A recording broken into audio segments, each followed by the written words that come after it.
This podcast is brought to you by Contessa Digital.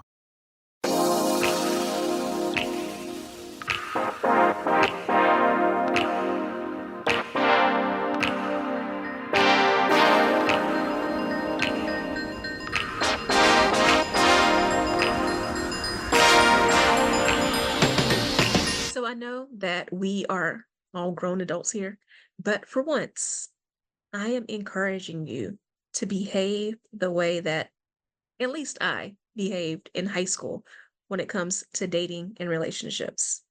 So, welcome to Confidently Cherished. My name is Keshia Rice. I am a dating coach and hypnotherapist, and I help women learn how to break from unhealthy relationship patterns and create healthy, cherished relationships. So, I was thinking the other day about one of my high school boyfriends in particular, and the fact that when he and I were together, it's not like he was loaded in money because, like me, he was also a high school student, but he took his job at a fast food restaurant and he used that money to take me out to decent restaurants. We went to the movies, we went to fairs, wherever I wanted to go. He paid for gifts, he gave me flowers. Not only that, he consistently talked to me on the phone. He arranged dates. He didn't take my schedule for granted. And he was overall a good communicator. And our experience is not a unique experience because I remember when I was in high school, I had friends who had these same similar experiences with their boyfriends. And I am seeing so many videos lately on TikTok of other women talking about the same thing, not just high school, middle school, talking about the boys that they had crushes on back then, doing things like doing chores around the house to get money since they were too young to get a job, or just begging their parents for money to take a girl out on a date. There are women telling stories who they have sons who are now middle school and high school age who do the same thing, ask around in the family for money to take a girl out on a date. And I'm telling you this because there's a debate also on TikTok about men taking women on walks, offering a walk, a free walk as a date. And if the standard set by boys between the ages of, say, 13 and 18 is to get together the money to take a girl out on a date, why would you expect less from a man who's in his 20s, 30s, 40s, even beyond, right? And here's the thing. We have gotten a little bit too comfortable as women with letting standards slide. And it's time to get back into the habit of upholding standards again. The thing is that when you are first meeting someone, you are not meeting that person. You are meeting their representative. For the first, say, 3 months of a relationship, a person is on their best behavior. And note, I said a person because I'm not just talking about the man. You are too. You're on your best behavior. It's a good 3 months in before people start to let, you know, all the full range of their personality come to the forefront, right? So if at the very beginning, the best behavior that you're getting offered is a free walk, then what do you think that says for the quality of the relationship going forward, right? If this person can't be bothered to try to impress you, bothered to do the bare minimum on a first date, which is plan a real activity and execute it, because a walk is not just cheap, it's also uncreative. If they can't be bothered to do that on the first date, then what type of behavior do you think you can expect 6 months, a year down the road? Not only that, but just in general, all of these excuses for low effort dates or for avoiding making real connection, like not talking on the phone before a date because, oh, he's so much better in person. And that's why he doesn't want to talk on the phone. Look, by the time you have a first date, there should be no, we're going on this date to see if we have a vibe because you met on a dating app, so you exchange the messages there, or you met in person at a networking event or you were out. So you had a conversation there. You already saw if there was some chemistry or a vibe right then and there. After that, you progressed to exchanging phone numbers and there were text messages. So, ladies, on your end, you already know if the text messages were dry and uninteresting. It doesn't get that much better in person. Maybe a little, but not that much. And then, so you had the chance during the texting phase to see if there was a vibe there. If he's bad at texting, then get on the phone and have a conversation. Again, you have the phone conversation to see if there is chemistry there, if there's a vibe there. If he says he's so much better in person, thanks to technology, we have Zoom, we have FaceTime, we have Google Meet. There are so many ways that you can check for a vibe before either of you leave your house. There is no excuse. Okay.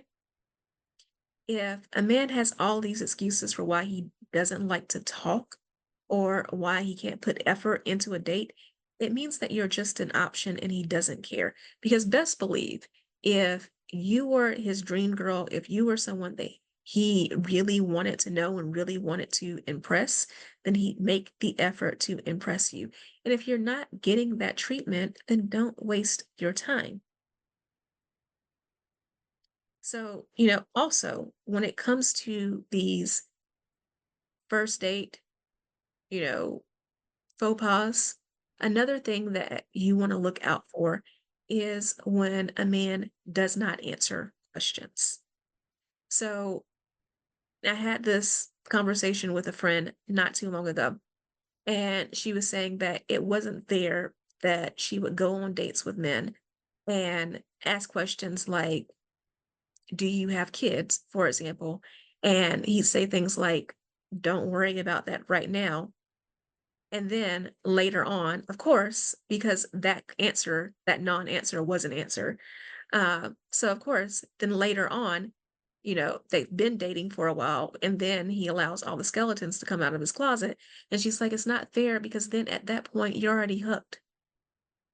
Those who have nothing to hide, hide nothing. So if someone is being shady and not answering questions, that's all the answer you need. You don't need any other closure. First of all, closure is not real, or at least closure from other people isn't real. The only closure you need is the closure that you get from yourself, which is trusting your intuition and trusting your gut. Um, so you don't need that closure or those answers. And if someone is not giving you answers, a non-answer is an answer. Just like if you're dating someone and they're not committing to firm plans, if every date is a last minute and they can't commit to anything, say 2 weeks in advance, again, it's a non-answer. That's an answer. He doesn't care. If anything, you are an option for when his other options fall through. And you should take the hint and move on. My grandmother used to always say to me, don't ever let a man tell you more than once that he doesn't want you. And this brings me to another unfortunate video that I saw on TikTok recently. And it is a video of a wedding, and the groom is wearing a white and purple suit. And in their vows, because I guess they decided that it would be a brilliant idea to write their own vows, he says that he didn't really fall in love with the bride at first sight, and that when they first met, all he was interested in was having sex with her. But eventually he comes around, like he is the GD prize. Back to don't let a man tell you more than once that he doesn't want you. Because here's the thing, in the video, she is clearly embarrassed because he's like, oh, yeah, I just wanted to hit it first. And that's all I cared about. And I didn't really like you. But, I guess I grew to like you or whatever because we're getting married now. And everybody there is laughing like it is the funniest thing ever. And again, she is clearly hurt and she's clearly embarrassed. But by the time they get to this wedding, and I think in one of her videos, she mentioned that by the time they got married, they'd already been together for over 10 years, which another red flag there. Because someone who is committed to being with you will want to lock you down. They're not going to allow you to have the option for a decade or more to leave and go be with someone else who will marry you. But by the time they got to that point, I guarantee you it's not the first time he said something like that. And she has allowed it to go on for years and years and years just to be embarrassed at the altar. One of the things that you need to learn in relationships is the things that you tolerate in the beginning will become your downfall later. So you think that you'll put up with this behavior because eventually it'll get better and he'll learn to love you and you can convince him to love you and all of that. It's not going to happen. If someone isn't considerate, compassionate, and a gentleman at the very beginning of the relationship, they're not going to magically evolve into those things. You know, as women, I believe that our hoo-has are magic. I really do. You know, feminine energy, womb energy, our hoo-has energy, um, those are divine. They come from God, but they are not magical enough to make someone change when he doesn't want to change.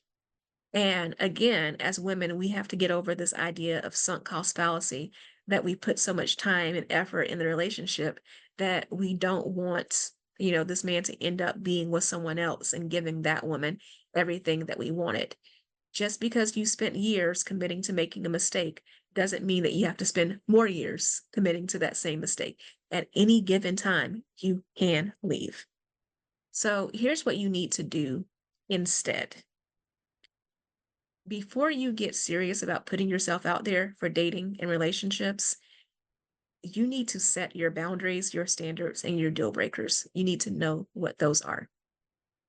Then the second thing that you need to do, and this is a 6-step process. The second thing that you need to do is write those down. Write down your boundaries, write down your standards, write down your deal breakers in a relationship.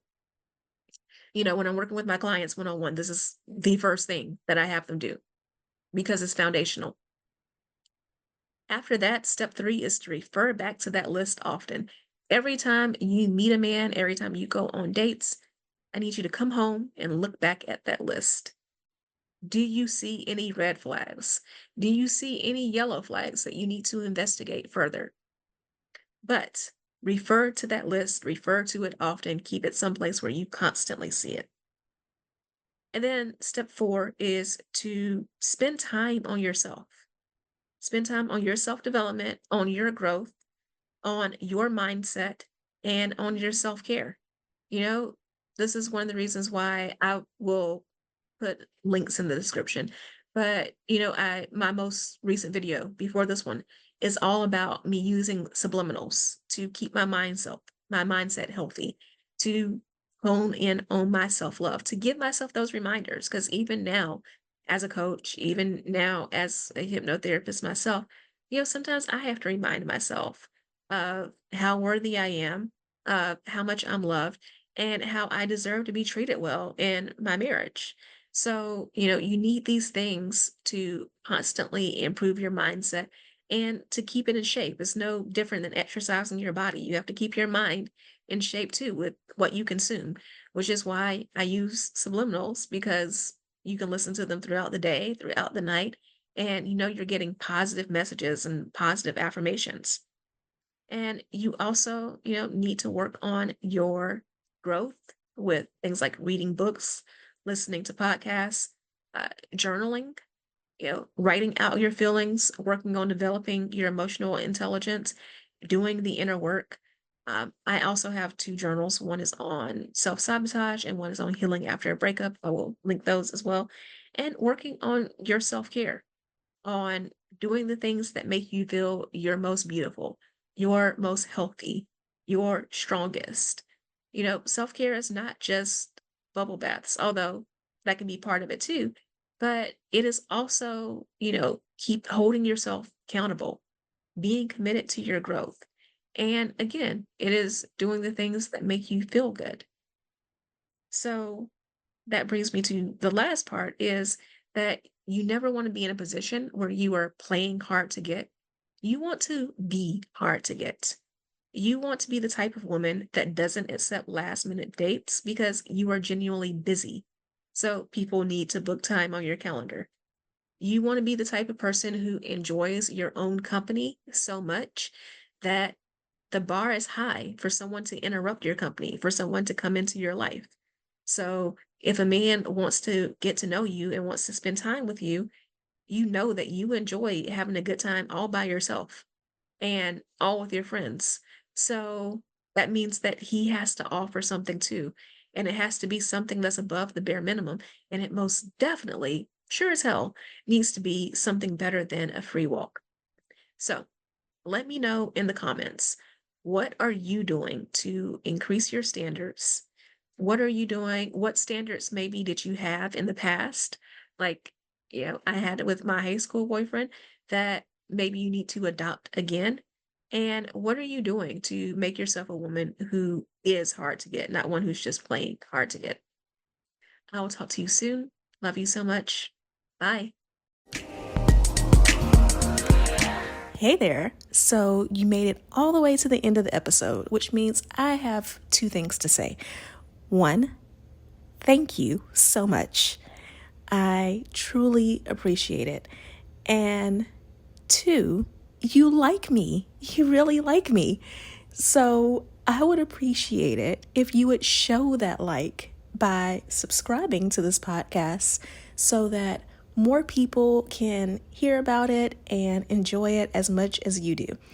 And if you want to know more about any of the links that I mentioned on this episode or any guests that I've had, be sure to go to KeshiaRice.com/links.